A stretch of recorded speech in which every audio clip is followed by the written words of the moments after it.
Bien, vamos a continuar con las pláticas, con las charlas. En este caso vamos a ver la segunda parte, el segundo video que tiene que ver con fisiología renal y urinaria. Aquí vamos a tratar las funciones homeostáticas, así como las de el equilibrio hidroelectrolítico, en las que se ve inmiscuido la parte renal y sistémica, en este caso con el aparato también circulatorio. Bueno, una de las funciones homeostáticas del riñón tiene que ver también con el aporte que está recibiendo de sangre, es decir, está llegando a nivel renal, como lo hemos mencionado anteriormente, un 25% de nuestro gasto cardíaco.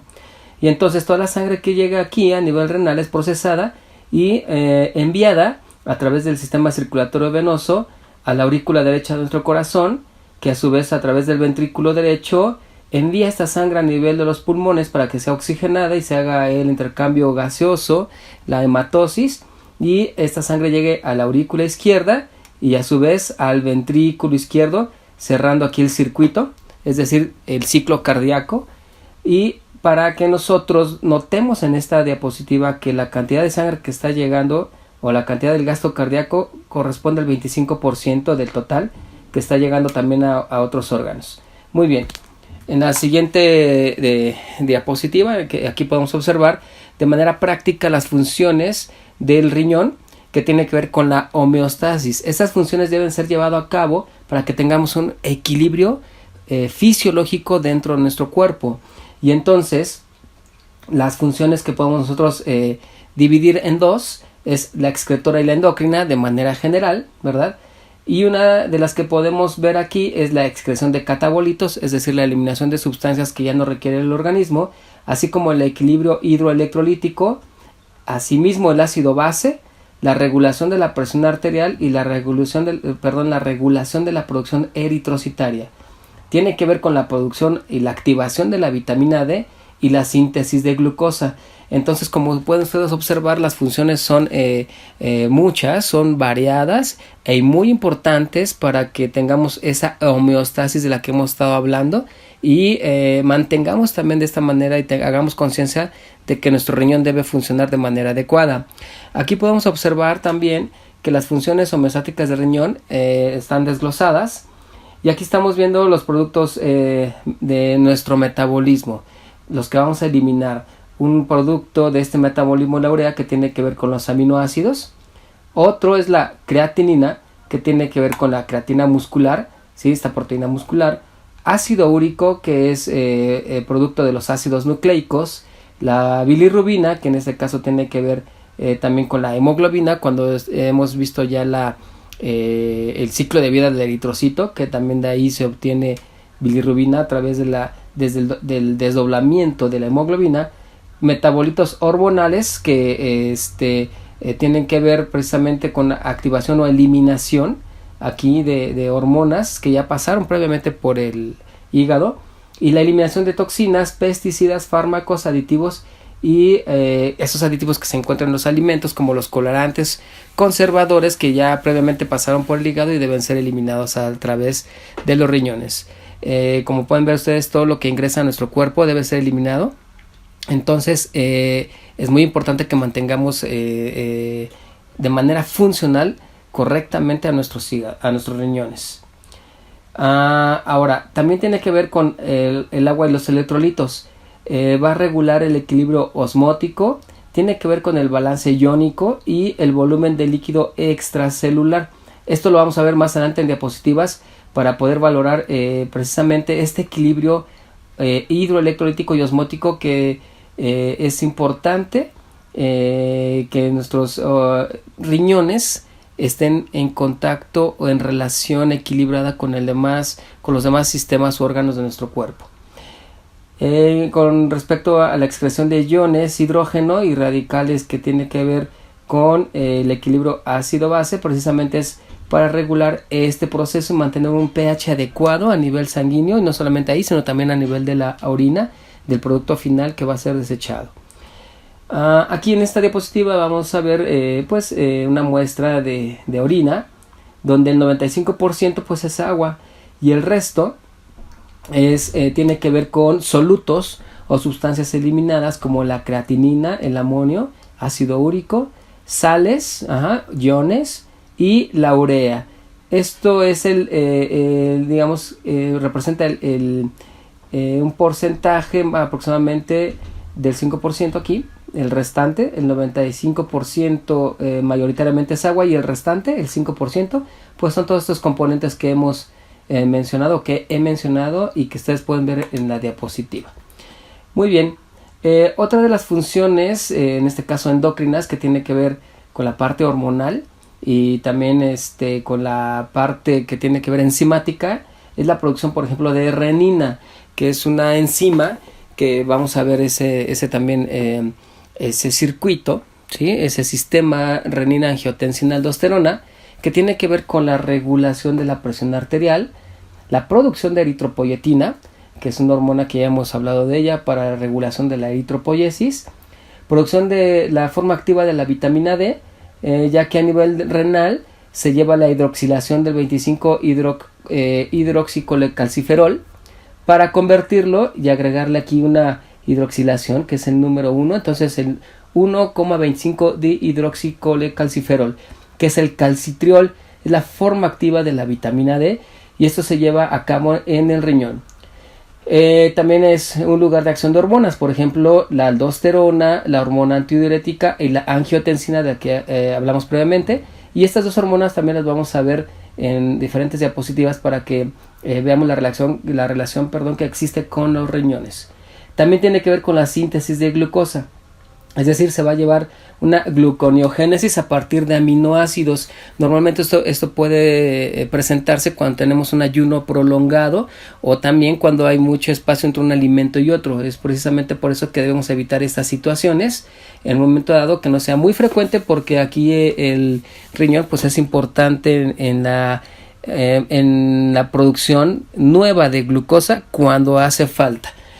Perfecto. En esta diapositiva vamos a ver la regulación, o vamos a empezar a hablar de la regulación en cuanto al equilibrio hidroelectrolítico, que tiene que ver con la ingesta de agua o la ingesta de líquidos que nosotros tenemos en relación con la excreción precisamente de esta agua y de estos electrolitos. Debe haber un equilibrio entre la toma, entre lo que entra a nuestro cuerpo, con respecto a lo que estamos nosotros eliminando de acuerdo a las necesidades fisiológicas. Y este equilibrio, esta función lo lleva a cabo el riñón. Entonces es preciso que nosotros tengamos presente este sistema y sepamos cómo funciona para mantener un equilibrio interno y un funcionamiento adecuado del organismo. Muy bien, normalmente cuando nosotros ingresamos o tomamos cantidades, por decirlo así, para que quede el ejemplo, excesiva de sustancias o de agua al cuerpo, y estas sustancias no son eliminadas de manera adecuada, entonces decimos que estamos con un exceso o una ingesta o un aumento de estas sustancias o de esos líquidos dentro del cuerpo. Para esto, entonces, para mantener ese equilibrio, no tener un exceso, entra en juego el riñón. El riñón, entonces, lo que tendría que hacer es ajustar precisamente la excreción. Si tenemos de más, entonces tenemos que eliminar dentro del cuerpo esas sustancias, las tenemos que eliminar para que no estén en la cantidad excesiva. Tiene que estar equilibrado. De tal manera que entonces, si es en sentido contrario, donde al cuerpo hace falta que tenga más agua, en este caso electrolitos, entonces el riñón hará ajustes adecuados o necesarios para mantener un equilibrio y evitar la pérdida de líquidos si es que nos hace falta líquido dentro del cuerpo. Entonces el riñón tiene que mantener esta homeostasis de acuerdo a las necesidades y de acuerdo a las condiciones en que nos encontremos, y eso es todos los días. El riñón está trabajando todos los días, las 24 horas al día, de esta manera para mantener un equilibrio. Si hace falta líquidos o electrolitos en nuestro cuerpo, entonces evita que se excreten. Si hay demasiados, entonces estimula su eliminación para mantener esta homeostasis o este equilibrio. Aquí podemos observar entonces en esta diapositiva la ingesta de agua corporal. Normalmente nosotros en la ingesta de líquidos y en los alimentos también Aproximadamente son 2 litros por día. De acuerdo que estamos de acuerdo que esto es variable, depende de la cantidad de agua que tomemos y depende de los alimentos que hagamos el día y qué tipo de alimentos, ¿verdad? Entonces, pero por lo regular estaríamos pensando que al final del día son 2.2 litros de agua los que están ingresando al cuerpo, y aquí podemos observar que la oxidación de los carbohidratos nos dan 200 mililitros por día. Entonces, en nuestra ingesta, cuando nosotros en los alimentos ingerimos carbohidratos complejos, nos estarán generando también agua en su proceso o en su metabolismo o en el catabolismo de este tipo de macronutrientes. Entonces, a final del día tendríamos 2.2 litros de ingesta. Pero veamos ahora la pérdida de agua que hay a nivel corporal, y son de diferentes medios por el cual se pierde agua. Hay pérdidas insensibles, que es por el simple hecho de respirar, ¿de acuerdo? A través de las vías aéreas nosotros perdemos 350 mililitros por día aproximadamente, y a través de la piel a través de la difusión hay pérdidas de líquidos, y normalmente viene siendo a final del día 700 mililitros. Pero también a través del sudor y a través de las evacuaciones de las heces perdemos líquidos, ¿de acuerdo? En el caso del sudor pueden ser de 100 mililitros hasta 1 o 2 litros por hora. Recuerden que esto es variable, porque si el paciente o la persona hace ejercicio, pues tendrá mayor pérdida de este líquido. Asimismo, si las temperaturas ambientales son muy elevadas, e igualmente por las heces. No es lo mismo un paciente que a lo mejor tenga evacuaciones de 1 a 2 veces al día a un paciente que tenga alguna enfermedad gastrointestinal en la cual se caracterice por diarrea. Entonces, si hay diarrea, pues obviamente las pérdidas van a ser mayores, y esto es muy variable, igual que la diuresis. Pacientes que tienen problemas renales, pues obviamente pueden eliminar menos de lo normal, o de manera normal se estaría eliminando de 0.5 litros hasta 20 litros por día. Entonces, esto es muy variable. Entonces, por eso es que aquí se anota que esta variabilidad va a depender de las condiciones de nuestro organismo, pero es evidente que si nosotros tenemos una relación entre la ingesta y la pérdida, debe estar equilibrada a través de las funciones renales. Por eso es importante que estos riñones que tenemos, pues los cuidemos y los valoremos, porque deben funcionar para mantener esa homeostasis, como ustedes pueden observar aquí en la diapositiva, en cuanto a la ingesta y a la pérdida de líquidos, en este caso de agua. Perfecto. Ahora, ¿cómo está distribuido este líquido dentro de nuestro cuerpo, o estas sustancias dentro de nuestro cuerpo? Pues bueno, el 40% del peso corporal son sólidos. El resto, el 60% del peso corporal, es agua. ¿Cómo está distribuida esta agua dentro del organismo? Es de la siguiente manera. En el líquido intracelular, el líquido que está dentro de las células, representa el 40%, y el extracelular el 20%. Entonces pueden ustedes observar aquí precisamente que la mayor cantidad de agua la tenemos dentro de las células. El resto, el 20%, que es extracelular, se encuentra a nivel intravascular en el plasma, que es un 5%, y en el líquido intersticial, aquí vamos a tomar en cuenta un compartimento que se llama transcelular, que lo vamos a ver, que corresponde estos dos al 15% restante del líquido extracelular. Eso es lo normal que nosotros deberíamos tener. Obviamente, como ya les comenté, es variable. Aquí puede haber personas que a lo mejor no tienen el 60%, pueden tener un 30%, un 40% de acuerdo a sus condiciones, pero lo ideal es que tengamos un 60% de nuestro peso corporal que represente al agua o al líquido.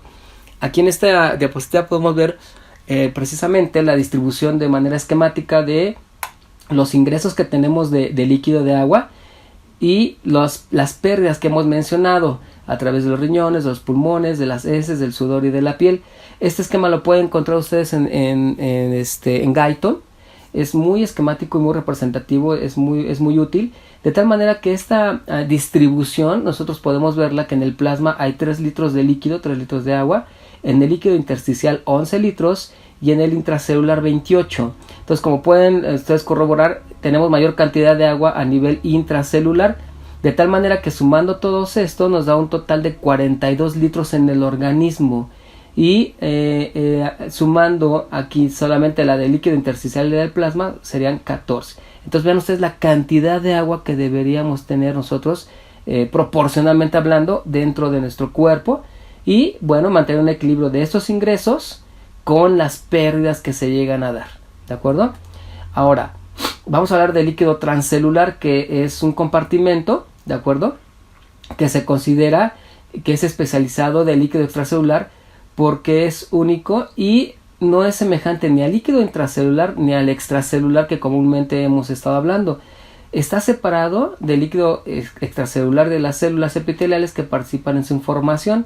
Es decir, una característica de este líquido transcelular es que se encuentra en espacios cerrados y no se intercambia con otros líquidos. El compartimento transcelular corresponde al 1%, al 1.5% del peso corporal, es decir, de 1 a 2 litros. Ahora, ¿dónde se encuentra entonces este líquido transcelular? Pues aquí está, miren, es a nivel de líquido cefalorraquídeo, en el humor vítreo y acuoso, que es en el ojo, líquido intraarticular, aquí lo vemos en la sinovial, ¿de acuerdo? Líquido intrapleural, que está aquí representado en ese esquema en la pleura, y el líquido peritoneal. Entonces, este líquido es muy especializado y se encuentra en esos compartimentos, y las propias células que se encuentran ahí formando este compartimento producen el líquido y no se puede intercambiar, o sea, es parte nada más de ese compartimento. Y aquí en la diapositiva siguiente podemos ver, de acuerdo al tejido, cómo están constituidos de acuerdo al porcentaje de agua. Entonces el cerebro, pues el 82% de este tejido contiene agua, así en el músculo esquelético 76%, en el hígado 68%, perdón, en el riñón 83%, la sangre 83%, la piel 72%, hueso 22% y la grasa pues 10%, es poca la cantidad que contiene la grasa o está compuesta la grasa corporal. Y aquí en esta diapositiva podemos observar precisamente la relación que hay de sustancias o de electrolitos a nivel extracelular, como podemos ver en esta imagen, que también ustedes la pueden consultar en Guyton, y a nivel intracelular, ¿de acuerdo? Aquí podemos ver, por ejemplo, el sodio, que es un catión, que es más extracelular que intracelular, como bien saben. Tenemos al calcio y aniones extracelulares como el cloro, por ejemplo, y también el bicarbonato, que es un poco, la cantidad es más extracelular que intracelular. Pero a nivel de la célula, dentro de ella, el potasio es su mayor componente. Igual tenemos cantidades de magnesio, aniones orgánicos como los fosfatos, por ejemplo, y las proteínas, que son más a nivel intracelular que extracelular. Entonces la diferencia que existen en la parte extracelular e intracelular, pues tiene que ver precisamente con la cantidad de electrolitos que contienen. Pero recuerden que esto es dinámico, o sea, precisamente eso está moviéndose. Recuerden que esos electrolitos están entrando y saliendo constantemente de acuerdo a las necesidades que tenga la célula o nuestro organismo. Muy bien, ahora aquí nosotros podemos ver que en la composición de los compartimentos intra y extracelulares sería la diferencia que hemos mencionado anteriormente con el esquema, donde a nivel extracelular el sodio pues, es más abundante que a nivel intracelular, y al contrario de potasio, por ejemplo, que es más intracelular que extracelular. Y así podemos ver con los diferentes componentes o electrolitos. Y una característica que es muy importante es que la osmolaridad en los dos compartimentos, tanto a nivel extracelular como intracelular, debe ser la misma. Debe estar equilibrado, debe ser muy parecidos, casi no debe existir diferencia entre estos dos para que mantengamos un equilibrio hidroelectrolítico y por supuesto un equilibrio osmótico, es decir, que la cantidad de agua que existe debe estar regulada también por la cantidad de sustancias que contienen que se encuentran dentro de esta agua o de solutos. Por ejemplo, aquí estamos viendo que la osmolaridad es 290 y 290 en los dos compartimentos. El pH es muy parecido, 7.4 a nivel extracelular y 7.3 a nivel intracelular. Bien, nosotros, como hemos mencionado, cuando tenemos algún desajuste, algún desequilibrio, primero que nada, a través simplemente del fenómeno de ósmosis, podemos mantener un equilibrio. Ya lo hemos mencionado, si se pierde agua en un espacio, por ejemplo en el espacio intravascular, pues el espacio extracelular o intersticial tiene que recuperar y ceder agua a esa parte del espacio intravascular que se ha perdido, tiene que reponerle el líquido perdido, y esto se lleva simplemente por fenómeno de ósmosis, recordando que se pierde agua a nivel intravascular, la osmolaridad aumenta porque aumenta la cantidad de solutos, hay más solutos en esa parte, y entonces recuerden que el agua va a ir hacia donde hay más solutos y va a mantenerse un equilibrio. Normalmente, para poder reponerlo del espacio intersticial al intravascular, pues es corto el tiempo, puede generarse en 30 minutos, pero no así cuando tiene que ser a nivel intracelular, al intersticial. Recuerden que cuando también como el intersticial ha perdido agua por recuperar al intravascular, entonces el espacio intracelular debe ceder agua por este mismo fenómeno de ósmosis para que se pueda equilibrar, nada más que es más tardado el proceso, tarda de 3 a 4 horas aproximadamente.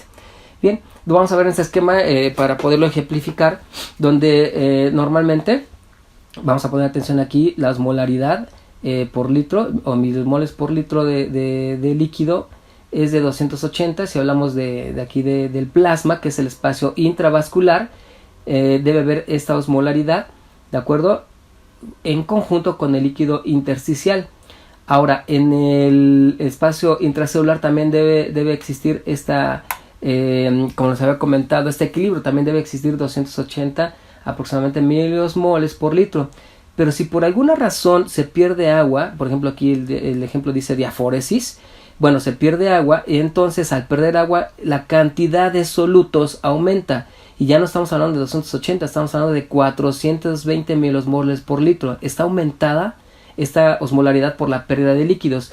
Entonces, quien primero responde es el líquido intersticial para poder equilibrar el proceso, pero recuerden también que más tarde el espacio intracelular tiene que entrar en acción para poderlo equilibrar, de tal manera que entonces el paso de agua se lleva de un espacio a otro y de otro espacio a otro para mantener el equilibrio, como lo vemos en la diapositiva final, o mejor dicho aquí en el esquema final, donde ya se mantuvo un equilibrio a nivel hídrico de agua, ¿de acuerdo?, para disminuir la osmolaridad. Entonces, se pudo disminuir estos 420 miliosmoles por la pérdida de líquido a nivel intravascular, pero ya no se puede recuperar a la original, que era de 280. Nos quedamos con 323 miliosmoles, es decir, seguimos concentrados, ¿de acuerdo? Estamos teniendo más solutos en esos compartimentos, igual aquí en el espacio intracelular también 323 y 323, y entonces aquí se echan a andar mecanismos para poder equilibrarlo y nosotros diluir, por decirlo así, más estos espacios, que no estén tan concentrados de solutos. Tiene que haber más agua, aquí como dice 2 litros de déficit y 4 litros de déficit. Entonces tenemos que reponer nosotros este déficit a nivel intracelular y a nivel extracelular, y entonces echan a andar mecanismos. Una de ellas es, por ejemplo, te lo vamos a ver, que ya no se pierdan más líquidos, entonces ya no hay diuresis, el riñón ya no produce o ya no va a estimular la pérdida de líquidos a través de la orina. Y por otro lado, también se echan a andar mecanismos como por ejemplo la sed, hay que empezar a tomar agua. Entonces esos mecanismos tienen que ver con el riñón, y lo vemos en esta diapositiva, donde si hay una alteración en la osmolaridad y en el volumen plasmático que tiene que ver con los líquidos, se echan a andar mecanismos como la sed y la producción de la hormona antidiurética, es decir, ya no hay que perder líquidos. Esto tiene que ver con la disminución de la diuresis, por eso es antidiurética, ¿de acuerdo?, para llegar a este equilibrio hídrico. Y hay otros mecanismos como vasoreceptores que tenemos en diferentes partes del cuerpo, por ejemplo como en la vena cava, en la carótida. Hay reflejos miógenos vasculares donde se contrae el músculo, varo y quimioreceptores intrarrenales, donde tiene que ver precisamente ya el riñón, mecanorreceptores como el factor natriurético y a nivel del hipotálamo, y quimioreceptores, es decir, se echan a andar diferentes mecanismos para mantener este equilibrio, y muchos de estos mecanismos tiene que ver con el riñón, ¿de acuerdo? Tal lo vamos a ver, tiene que ver con la respuesta renal ante este estímulo para mantener el equilibrio. Y aquí podemos ver, por ejemplo, de manera más particular, la producción de la hormona antidiurética o la vasopresina, con ese nombre también la conocemos. Entonces, vamos a ver el proceso. Normalmente cuando hay una pérdida de líquidos, entonces hay osmorreceptores que nosotros podemos ver aquí a nivel del hipotálamo. ¿Sí? Estamos hablando a nivel del sistema nervioso central. Esos osmorreceptores precisamente son sensibles. Entonces cuando hay un aumento de la osmolaridad por pérdida de líquidos, hay más soluto, ¿de acuerdo? Entonces lo detecta el osmorreceptor que hay del hipotálamo y manda una señal, ¿sí? Normalmente es más sensible aquí, como dice el recuadro, a sodio. Y entonces resulta que manda un estímulo a través de estas prolongaciones que son neuronales, que tienen que ver con la neurohipófisis, ¿de acuerdo? Aquí la parte posterior de nuestra hipófisis, que se llama neurohipófisis, se almacena la hormona antidiurética, ya es decir, ya está fabricada o prefabricada, ¿de acuerdo? Y únicamente se almacena. Entonces, pero esta hormona antidiurética viene desde aquí, ¿de acuerdo? Para que sea almacenada nada más en la neurohipófisis y a través de esta señal que generan los osmorreceptores se libere la hormona antidiurética. Cuando se libera la hormona antidiurética va a tener un efecto sobre los riñones. ¿Qué parte del riñón? Aquí. Normalmente es en la transición del túbulo colector, ¿de acuerdo? Aquí está. Y entonces en esta transición que hay de tejido, que es el sistema ya colector, o túbulo colector, va a generar un aumento de la permeabilidad de agua y sodio en los túbulos distales. Aquí están, el túbulo distal, el túbulo contorneado distal y el túbulo colector, ¿de acuerdo? Aquí en esta transición, como podemos ver. Ya vimos anteriormente este esquema de la nefrona. Entonces en el túbulo contorneado distal, ¿de acuerdo? Que aquí se conecta. Y el túbulo colector, ahí entonces lo que va a hacer el organismo a través de la estimulación de la hormona antidiurética es reabsorber agua. Es decir, esta es el tubo que va a eliminar orina. Es decir, aquí hay agua. Lo vamos a transpolar a este esquema siguiendo ustedes el puntero, donde esta es nuestra célula tubular, ¿de acuerdo? Y esta aquí es la luz del túbulo, es decir, la producción de orina ya para que se pueda eliminar, donde esta orina, como vimos en diapositivas anteriores, contiene agua. Esta agua va a ser reabsorbida, ya no se va a eliminar. Entonces se va a reabsorber a través de la estimulación del receptor de la hormona antidiurética o de la vasopresina. Este receptor lo que va a hacer es que va a jalar, valga la expresión, agua de la luz del túbulo. Ya no se va a excretar esta agua a través de la orina, y entonces se va a reabsorber y va a regresar al espacio intravascular, a la circulación sanguínea, al vaso sanguíneo que está pasando al lado del túbulo. ¿Se acuerdan que les dije que había unos túbulos, unos vasos que se pueden llamar de la vasa recta o vasos peritubulares? Recuerden el esquema de la nefrona. Bueno, entonces como están pasando al lado del túbulo, estos van a reabsorber a través de la estimulación del receptor para la hormona antidiurética, van a reabsorber agua, y entonces esta agua va a pasar a la circulación sanguínea, recuperándose entonces el volumen sanguíneo. Si se recupera el volumen sanguíneo, entonces esto va a generar un aumento del agua, disminución de la cantidad de solutos, ¿de acuerdo? Va a haber una sangre más disuelta, por decirlo así, no va a estar tan concentrada de solutos, y esto va a generar una retroalimentación negativa. Es decir, va a mandar un mensaje que ya se ha recuperado el cuerpo en este aspecto. La osmolaridad ya disminuyó a 290 miliosmoles, ¿de acuerdo? Ya no subió a los 300, 350, ya disminuyó, ya está en valores normales, y entonces disminuye el estímulo, es una retroalimentación negativa, y ya deja de echarse a andar este mecanismo, y ya no es necesario estar produciendo más hormona antidiurética o vasopresina, ¿de acuerdo? El receptor para vasopresina o hormona antidiurética es V1A, que está a nivel de la célula tubular, o en la transición, como les dije, del túbulo contorneado distal y el túbulo colector, ¿de acuerdo? Entonces esta es la manera en que va a funcionar nuestra hormona antidiurética.